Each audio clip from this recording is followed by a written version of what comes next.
Blog Talk Radio.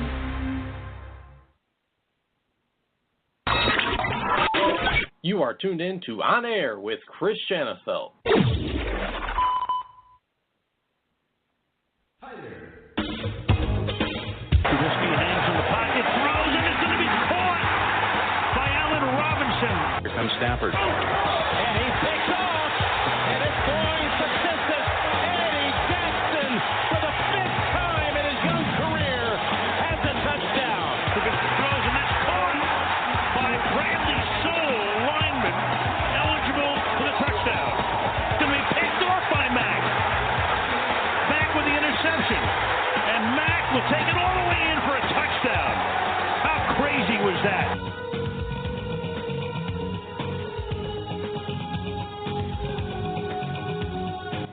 How crazy was that? Indeed. What's going on, everybody, and good evening. Welcome to a very special edition of On Air with Chris Shanafelt.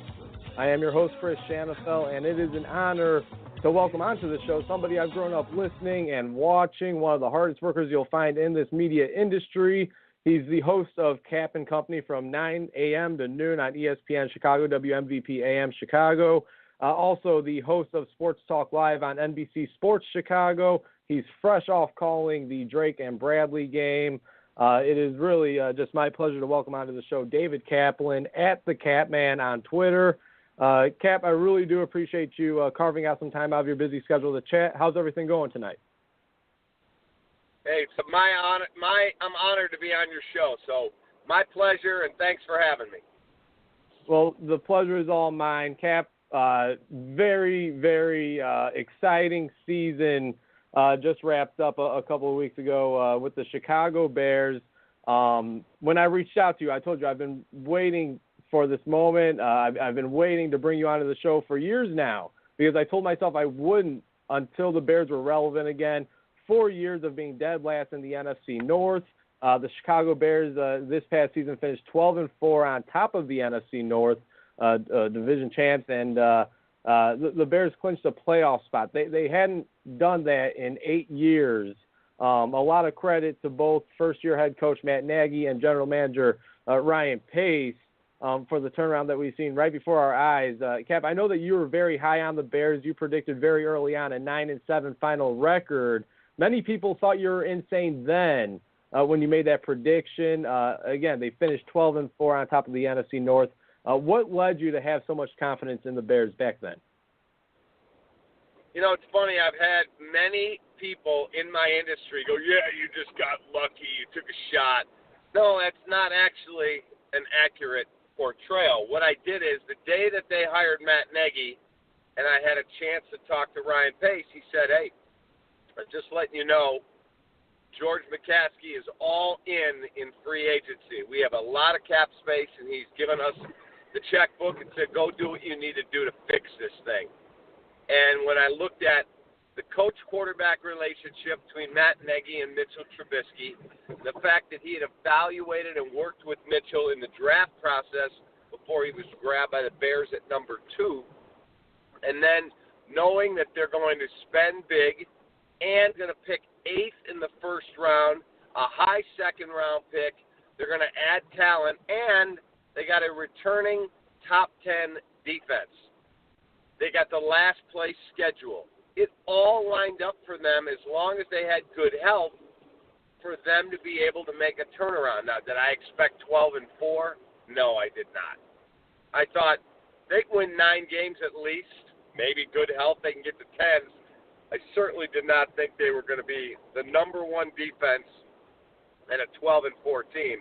But the future's really bright, and I'm excited to see what they do this offseason. Cap, September 1st, for me, for many Bears fans out there, will forever be known as Khalil Mack Day here in Chicago. The Bears, of course, were a part of a blockbuster deal in which they sent 2 first-round picks, a 3rd and a 6th to the Oakland Raiders for Mack and a 2nd-round pick. To this day, I still can't believe, 1, Khalil Mack is a Chicago Bear. 2, Ryan Pace somehow got a 2nd-round pick back from Oakland in that deal. I mean, he made his debut on Sunday Night Football to start the season against the rival Green Bay Packers at Lambeau Field. and really put on a show, recording a sack, a forced fumble, a pick six. Not to mention, this is somebody that missed all of OTAs and preseason. I'm just curious, what was your reaction that Saturday morning, September 1st, when you found out Mack was heading to Chicago? Because I think this was the moment when at least the national media looked at the Bears and thought, okay, maybe this could be this could be a team to look out for this season. I think my reaction was, first of all, I posted I'll show you how big it was. When I found out at 7-something in the morning, and you can find it somewhere on my Twitter feed, if you go back to that date, I was getting ready I just got done working out. I was getting ready to take a shower. I turned the shower on, and I was so excited when I had looked at my phone just prior to getting in the shower that Adam Schefter's reporting the Chicago Bears are going to acquire Khalil Mack, that I took a video in my shower of me screaming, "Atta baby, the Bears are back!" And it got last I checked, it had over 200,000 hits. So people were excited. I was jacked to the moon that the Chicago Bears, my team, had gone out and gotten this generational Hall of Fame caliber talent, and I thought my team was already pretty good, and adding him to the whole pie, I thought they just baked themselves a winner. I know we're still very early on in the Khalil Mack Chicago Bears tenure, and again, we're one season in, but Kap, finish the sentence for me. Khalil Mack is the best Bears defender since? Brian Urlacher. It's got to be Brian Urlacher. Do you think he could overcome what the impact Brian Urlacher had on the Bears defense years ago? Look, Brian is one of the great linebackers to ever play in the sport and went to the Hall of Fame. So could he overpower what Brian did? I mean, I think he can do what Brian did. I think Khalil's good enough to be a Hall of Fame caliber talent. Is he going to be better than Brian? Not many people that have ever played the sport are better than Brian Urlacher. Mm-hmm. Well, I'll tell you what, Kap, when thinking of the Chicago Bears, you think about defense, you think about what we've seen this past season, and again, the number one defense in the NFL, led the league in takeaways. You could just name off the guys, whether it's Kyle Fuller with the interceptions, Khalil Mack with the forced fumbles, Eddie Jackson doing what Eddie Jackson does. That is kind of the history and the tradition of the Chicago Bears, great defenses. Now with Matt Nagy coming in, though, there's going to be some exciting, and we've seen a lot of bit this season, with the growth of Mitchell Trubisky and the exciting play calls that Matt Nagy has incorporated into this offense. And, yeah, at times he can get cute, but you kind of live and die with that. It's kind of a new thing here in Chicago when it comes to offensive football. What was your take on watching the offensive side of the ball for the Bears this season? Again, only year one in this Matt Nagy offense, but I think this offense performed better than many people expected with the young second-year quarterback Mitchell Trubisky. Well, see, here's the thing. Mitchell Trubisky was raw when they drafted him. He was raw at the start of this season. I think even his most ardent critics, and there's plenty of them, have to admit that Mitchell Trubisky developed a lot throughout this season. I'm a Mitchell Trubisky guy. I still think this offense is missing a bell cow running back that I'm not saying he's got to carry the mail 30 times a game. That's old school. That's not the way it's done anymore. They need a game-breaking running back who offsets Tariq Cohen and is more a Kareem Hunt style. Not that guy, but that style. Catch passes, big, strong, tough, but has breakaway 4.3, 4.4 speed. Jordan Howard's just not that guy. He's not a very good receiver. He doesn't have breakaway speed. He's just a power back. That's all he is. So I think they're looking for a better fit keep the running back spot to complement Tariq Cohen, and then, as Mitchell gets better, if he can show the type of growth from year 2 to 3 that he did from 1 to 2, Bears are going to be in really good shape if they can stay healthy. Cap, so you mean to tell me you're not a believer in Taquan Mizell? Yeah, I don't understand the Taquan Mizell love. When he's getting key carries in playoff games or getting any carries in a playoff game, that mystifies me. But Matt Nagy's going to be the coach of the year for a reason. He knows what he's doing. No doubt about it. Obviously there's a lot of there's some competition with Frank Reich and the Indianapolis Colts, and you could also bring in Chris Ballard when talking about executive of the year and Ryan Pace. But what Matt Nagy has been able to do to turn this organization around, to turn this team around, and not only the style of play, but winning makes everything easier, but the attitude in the locker room with the whole club dub. And Cap, you're a Cubs guy, obviously host of the Cubs pre- and post-game show. Matt Nagy has been on record saying he kind of got that whole idea, celebrating each and every victory from Joe Madden. I got to think that's something you're a big fan of. Yeah, I love it. I like that. I had a chance to do an hour sit-down with Matt Nagy, and I really was impressed.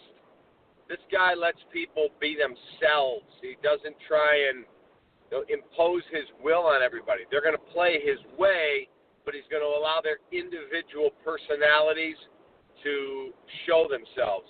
And I thought that was really cool to see a first-year, never been a head coach before guy who let guys be themselves, still in control, but he understood if my guys are having a good time, whether it's calling Santa's sleigh or Willy Wonka or whatever other kind of goofy play, Khalil Mack or Akeem Hicks or Bradley Sowell catching a touchdown pass, he let these guys love being part of what the Bears are building.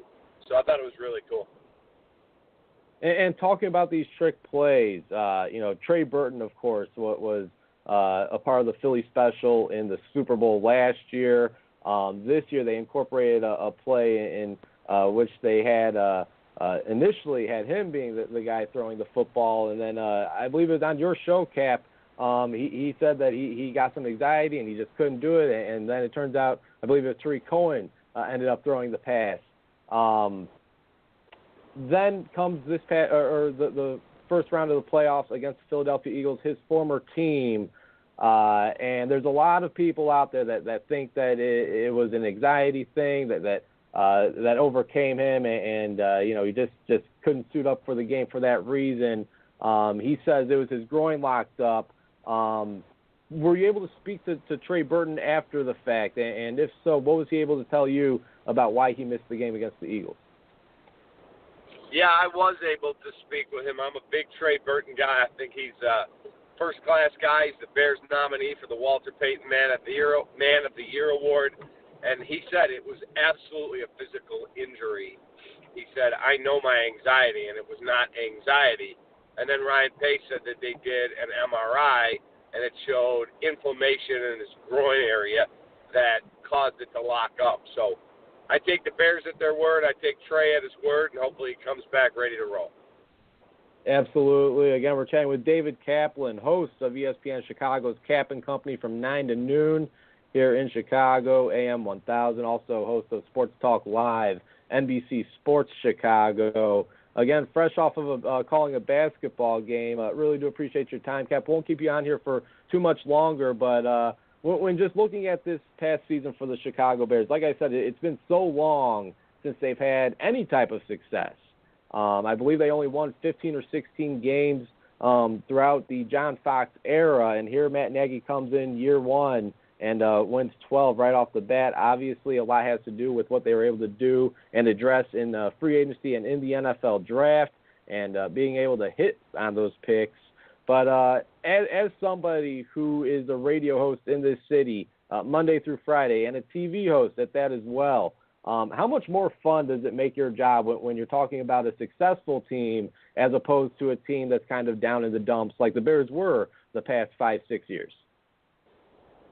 Well, they were 14-34 under John Fox, but he at least brought an era of professionalism to the locker room that was sorely lacking under Mark Trestman in his 2 years as the head coach with Phil Emery as the GM. So it's so much more fun when the team is winning. People are excited. They want to talk about how good this team can be and where this team could be headed.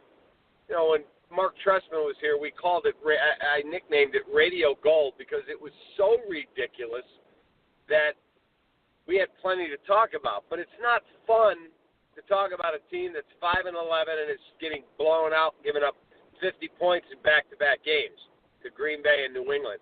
So, yeah, this year, so much more fun. Hadn't had that kind of fun in a long time.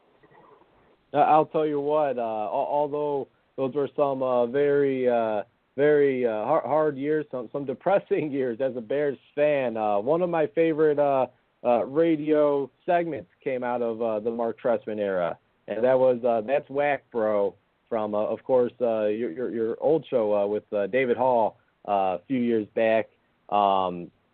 Just some 180-degree turnaround, no doubt about it. Like you said, just the fact that every week during that Mark Trestman era, you had something to talk about, whether it's a Brandon Marshall issue in the locker room or Martellus Bennett opening up his mouth. I mean, you could go on and on about the characters they had in that locker room. Again, it's just so refreshing that the Bears are back, and I don't think this is just going to be a one-hit wonder. They are certainly young, and they look like they're built well for the future and for time ahead. Who do you think, if you had to choose a team in the NFC North? I mean, I've seen the Detroit Lions hire Darrell Bevell as their offensive coordinator today. The Minnesota Vikings still have some intriguing pieces. They were looked at as the NFC North favorite heading into the year. They had a disappointing season, especially after handing out all that guaranteed money to Kirk Cousins. You got a new head coach in Green Bay. Any of those three teams kind of maybe not necessarily scare you, but that you're going to keep your eyes on in the near future here? That would probably be Minnesota. But, again, Green Bay has Aaron Rodgers. And if you have Aaron Rodgers, you're better than 99.99999% of the teams. So I think Minnesota, simply because they have the pieces on defense. Kirk is a solid quarterback. He may be unspectacular, but he's solid. Another year removed from ACL surgery for Dalvin Cook. Stephon Diggs and Adam Thielen and Kyle Rudolph are a really good receiving group. So if they get better play out of Kirk Cousins in year two, solid defense, that team is going to be something to contend with. So we'll see where it goes, but I guess I'd have to pick Minnesota out of the three other than the Bears. But again, Aaron Rodgers, never count him out. No doubt about it. And, Cap, we're about 19 minutes in, and we've yet to even mention the kicker, Cody Parkey, 43-yard field goal, and the Bears end up losing 16-15. It was discovered that the field goal was tipped by a Philadelphia Eagles defender. But Cody Parkey is still taking some heat, and certainly the Today Show appearance did not help him out at all. What was your take on Cody Parkey appearing on the Today Show, how he appeared on the Today Show, how he carried himself, and obviously also the response that Matt Nagy and Ryan Pace had to Cody Parkey appearing on the Today Show? Look, I thought he's a great kid. He is a wonderful person, Cody Parkey. Deeply religious, family guy, all of that. He's a professional kicker who failed in the biggest moment of the season. He needed to get in his car after he met the media that day on Sunday after the game, drive home with his wife, and not be heard from for a while. Go on vacation, keep quiet. Instead, he chose to go on the Today Show, and I thought it was one of the dumbest PR moves I've ever seen by a pro athlete, and it was not something Matt Nagy was very happy about. And I think that it sealed, if it hadn't already, it definitely sealed his fate that he will not be back with the Bears. So, and I heard you had this conversation on your show, Kap.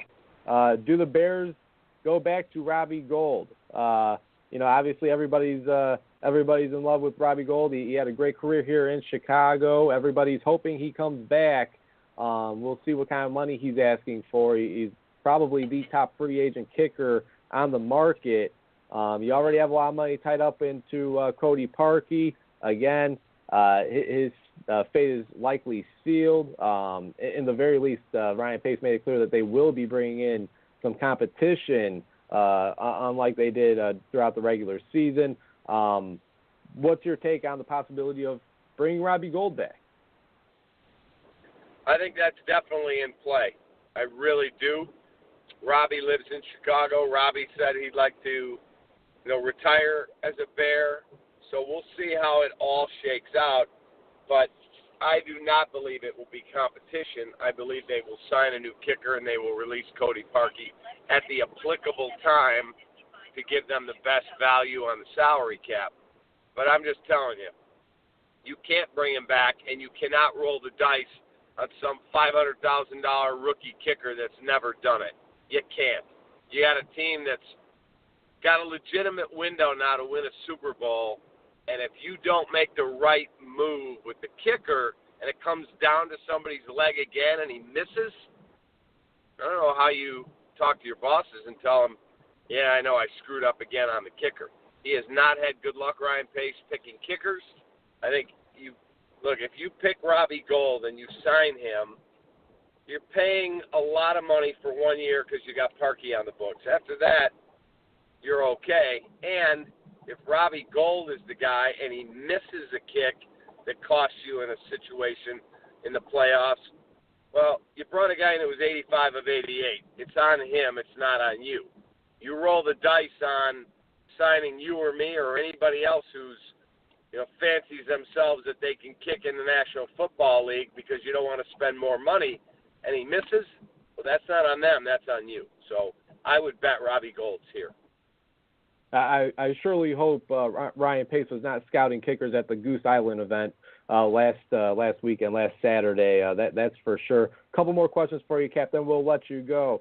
You mentioned Kareem Hunt, the former running back for the Kansas City Chiefs. Both Ryan Pace and Matt Nagy talked quite at length about just the possibility of maybe not necessarily him being here, but Matt Nagy was very open about having conversations with him as soon as even a week ago. What would your reaction be if the Chicago Bears decided to sign Kareem Hunt, obviously to a cheap deal, but this would be a position then that maybe they wouldn't have to address in the draft again? They don't have nearly as much draft capital as maybe some of the other teams, seeing as they had to get rid of quite a bit to acquire Khalil Mack. Well worth it, obviously. But what would your response be if you woke up 2 weeks, 7 a.m. and you see that Kareem Hunt is a Chicago Bear? Look, he's a great football player. He's a miserable human being for what he did. I don't think you can sign him this quickly until you know from his therapist, his doctor, that he is making progress dealing with his anger management issues. In addition, you got to know what the league penalty is. Are they suspending him for 5 games, 6 games, 10 games, a season? If he gets suspended for a whole year, you don't have to make any moves right now. So until you know what the league is going to do, or at least until you know how he's progressing in his therapy, then I don't think you have to make any move right now. Right now, for me, it's too quick. All right, there you have it. Some great Bears conversation with David Kaplan of ESPN Chicago and NBC Sports Chicago. Kap, one last question before I let you go. It is not Chicago Bears related. I'm just really curious as to what your answer will be to this. Besides, obviously, the Cubs winning the World Series a couple of years ago, and you're on air during that time. I know there's a video footage of you celebrating as as the Cubs won it. What is your most memorable on-air moment that you've had throughout your career? My most memorable on-air moment that I've had in my career, other than the Cubs, would probably, in fact, it definitely would be. 2 weeks after the verdict of the O.J. Simpson murder trial back in 1995-96, I got a call to interview Johnny Cochran, the late, great defense attorney who was the architect of O.J.'s acquittal. And while he was a very controversial figure, for me as an interviewer, it was an unbelievable opportunity. And so I got a chance to do an hour with Johnny Cochran, and it's something I still remember to this day. My late father was a criminal defense attorney. He helped prep me with questions for the interview, and I'll never forget the crowd of people that stood outside our studio on Michigan Avenue when they saw Johnny was in there.